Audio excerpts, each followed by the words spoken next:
అందరికీ నమస్తే అండి. వైసీపీ నాయకులు ఏ ఆరోపణ చేసినా తిరిగి తిరిగి దాని వెనకాతల మళ్ళీ వైఎస్ఆర్‌సీపీ పార్టీ నాయకులే ఉంటారు. రీసెంట్‌గా మనకి కల్తీ వ్యవహారం కాస్త ఇప్పుడు అటు తిరిగి ఇటు తిరిగి పరకామణిలో ఒక ₹1,00,00,000 సంబంధించిన బంగారం చోరీ జరిగింది. పెంచెలయ్య అని చెప్పేసనే వ్యక్తి చోరీ చేశాడని చెప్పేసని అది గతంలో కూడా ఒక వార్తొచ్చింది. దాన్ని ఇప్పుడు భూమన కరుణాకర్ రెడ్డి ప్రెస్ మీట్ పెట్టి ఎంత చక్కగా సుద్దపూసలో వివరిస్తాడంటే, అబ్బా! ఎంత అద్భుతమైన నటుడు అని చెప్పేసని అనిపించింది. నిజంగా భువన కరుణాకర్ రెడ్డి గారు రాజకీయాలు వదిలేసి సినిమాల్లోకి గాని ఎళ్తే మీ అద్భుతమైన నటన ఎవ్వరు చేయలేరండి. అంత అద్భుతంగా నటించేస్తారు మీరు. గతంలో 'పరకమణి చోరీ' కేసు ఉంది కదా! అందులో గావచ్చు, లేదంటే ఇప్పుడు రీసెంట్‌గా ఎవరైతే బంగారం దొంగిలించారో పెంచలయ్య అని చెప్పేసని మీరు మాట్లాడుతున్నారో, ఆ వ్యక్తి దగ్గర మీరు ₹3,00,000 లంచం తీసుకొని ఆ వ్యక్తిని నియమించింది మీరు గాదా? కాదా అండి? కోల్డ్ స్టోరేజ్ రూమ్‌కి మీరు టీటీడీలో పెంచలయ్య అనే వ్యక్తిని తీసుకొచ్చి ఇన్‌చార్జ్‌గా ఏసింది ఎవరండి? మీరు గాదా?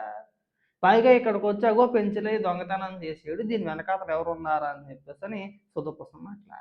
ఒకసారి భువన కరుణాకర్ రెడ్డి ఏమని మాట్లాడుతున్నాడో వినిపిస్తా చూడండి.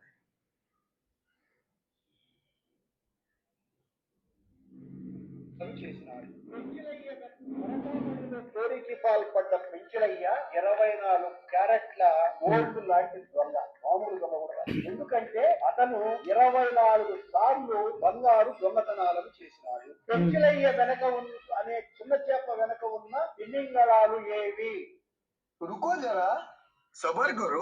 వాస్తవానికి 2023లోనే పెంచలయ్య టీటీడీలో అవుట్ సోర్సింగ్ ఉద్యోగిగా చేరాడు. అప్పట్లో పెంచలయ్యకు ఉద్యోగం ఇప్పించింది కూడా భూమన కరుణాకర్ రెడ్డి అని తెలుసుకోండి. 3 లక్షల వరకు లంచం ఇచ్చి ఉద్యోగంలో చేరినట్లుగా పెంచలయ్య విచారణలో చెప్పినట్లు సమాచారం. అంటే పెంచలయ్యకు భూమన కరుణాకర్ రెడ్డితో సంబంధాలున్నాయన్న విషయం ఇక్కడే స్పష్టమవుతోంది. వైసీపీ హయాంలో తిరుమల పరకామణిలో ఇది మీ భాగవతం. టీటీడీలో maximum Bhumana Karunakar Reddy TTD chairman అయిన తర్వాత అన్ని మతస్థులందరినీ తీసుకొచ్చి టీటీడీలో ఉద్యోగాలు కల్పించాడు. కొంతమందిని ఇలాంటి పెంచలయ్య లాంటి వ్యక్తులను కూడా లంచాలు తీసుకొని, డబ్బులు తీసుకొని నియమించుకున్నారు. అంతా తన వల్లనే.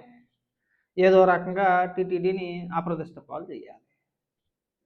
కొత్తగా కూటమి ప్రభుత్వం ఏర్పడిన తర్వాత బీఆర్ నాయుడు గారు చైర్మన్ అయిన తర్వాత పెంచలయ్య మీద అనుమానం కలిగి నిఘా ఉంచారు. అసలు ఏం జరుగుతుంది, ఏం చేస్తున్నాడని చెప్పేసి నిఘా ఉంచిన తర్వాత పెంచలయ్య ఈ జనవరి నెలలో దొరికాడు. అనుమానం ఇప్పటి నుంచి కాదు, భువన కరుణాకర్ రెడ్డి గారు చైర్మన్ అయినప్పుడు కానీ బీఆర్ నాయుడు గారు చైర్మన్ అయినప్పుడు కానించి ఈ పెంచలయ్య పైన అనుమానం ఉంది. ఆ అనుమానంతో నిఘా ఉంచితే పెంచలయ్య దొరికేసాడు. ఇప్పుడు మన మీదకి రాకూడదు కాబట్టి గతంలో ఎలాగైతే పరకమణిలో డాలర్లు దోచేశారనే ఇది ఉంది కదా, దాంట్లో ఎలా అయితే సెటిల్మెంట్ చేసి ₹100,00,00,000 నొక్కేశాడో భూమన కరుణాకర్ రెడ్డి, ఇప్పుడు ఈ బంగారం చోరీ వెనకాతల కూడా ఎక్కడ మన పేరు ముందే బయటకు వచ్చేద్దేమో అని భయపడి మనోడు తెలివిగా ముందే రివర్స్ అటాక్ ప్లాన్ చేశాడనమాట. దీని వెనకాతలు ఎవరున్నారో దాని వెనకాతలు ఉన్నది కూడా మీరే. మీరు అంత ఉలిక్కి పడుతున్నారంటే ఎందుకంటే ఇది జనవరి నెలలో జరిగింది. వీళ్ళు జనవరి నెలలో జరిగితే మార్చి వరకు వీళ్ళు మాట్లాడుకుంటా, ఈరోజు మార్చి ఈ నెల ఇప్పటి వరకు మాట్లాడుకుంటా గత 2 రోజులు బట్టి పెంచలయ్యా పెంచలయ్యా పెంచలయ్యా అని చెప్పేసి ఓదరు కొట్టేస్తున్నారు కదా. ఎందుకు అంటే దీని వెనకాతల ప్రధాన సూత్రధారులు వీళ్ళే ఉంటారు.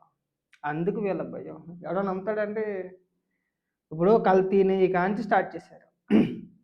ముందు స్టార్టింగ్ అంటే వీళ్ళు చేసే ఫేక్ ప్రచారాలు ఎలా ఉంటాయంటే సిబిఐ ఛార్జ్షీట్లో చాలా స్పష్టంగా ఎక్కడా కూడా నెయ్యి వాడలేదు, అది అసలు నెయ్యే కాదు అని రాగానే దాన్ని డైవర్ట్ చేయడానికి ఆ రిపోర్ట్ని తారుమారు చేస్తూ సిబిఐ చెప్పని విషయాలను కూడా వీళ్ళు వక్రీకరిస్తూ మాకు క్లీన్ చిట్ ఇచ్చేసింది సిబిఐ, ఎక్కడా కూడా కల్తీ జరగలేదు, స్వచ్ఛమైన ఆవు నెయ్యినే వాడామని చెప్పేసి అని సాక్షిలోని, సాక్షి టీవీలోని, సాక్షి పేపర్లోని ఏకంగా భయంకరంగా ప్రచారం చేశారు. డిబేట్లు కూడా పెట్టేశారు. వైఎస్ఆర్సీపీ పార్టీ నాయకులు ఏకంగా ప్రెస్ మీట్లు పెట్టి వదలగొట్టేశారు జగన్మోహన్ రెడ్డితో సహా కదా. సిబిఐ ఏం చెప్పింది, ఛార్జ్షీట్లో ఏముంది, అసలు నెయ్యే వాడలేదు, అది నెయ్యి కాదు, 250 కోట్ల రూపాయలు తినేశారు, ఇదిగో 36 మంది నిందితులు, వీళ్ళంతా గతంలో జగన్మోహన్ రెడ్డి అనే వ్యక్తి వీళ్ళని నియమించిన వ్యక్తులలో టీటీడీకి సంబంధించిన కొంతమంది అధికారులు, వీళ్ళంతా కలిసి కావాలని చెప్పేసి అని